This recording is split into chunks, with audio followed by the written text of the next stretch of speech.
Cardamoms is from my sixth collection, A Gather of Shadow.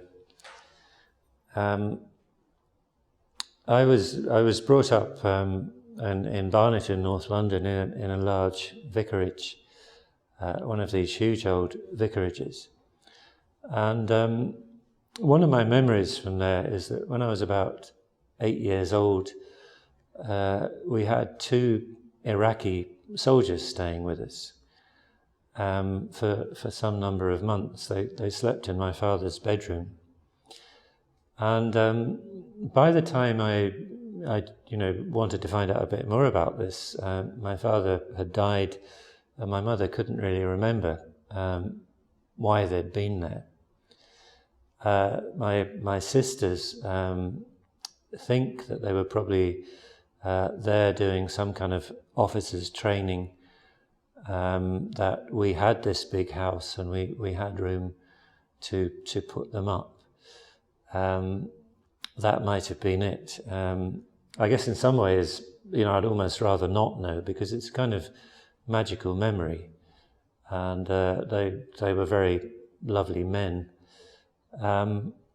It's also become really quite a poignant memory, given everything that's happened over the last decade or so between the West and the Middle East.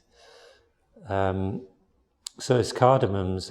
Cardamom, of course, is the little spice, little pod that comes inside a little papery sheath. Cardamoms. I've only to bite on a cardamom to be back in my father's bedroom, in the hands of Iraqi soldiers. Khazim and Lani, their names, perhaps. I'm going by sound. No one now to say how much of this is true. Who stayed with us 3 months, who turned that room into a souk, who sang softly behind their closed door, who shyly took my shy mother to the shop to choose and model dresses for their wives, who threw us up in the air and caught us, who kissed us with stinking moustaches, who cooked on a small stove in that room, first time we'd ever seen men cook, who from time to time would conjure up light, white, sticky cardamom cakes, the like of which we'd never tasted before.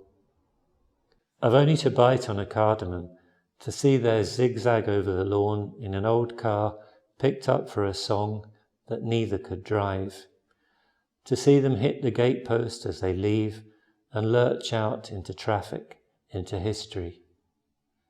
I've only to break the shell, find the seed on my tongue, chew the tough fibre down to a bitter, woody tangle I can neither swallow nor spit out.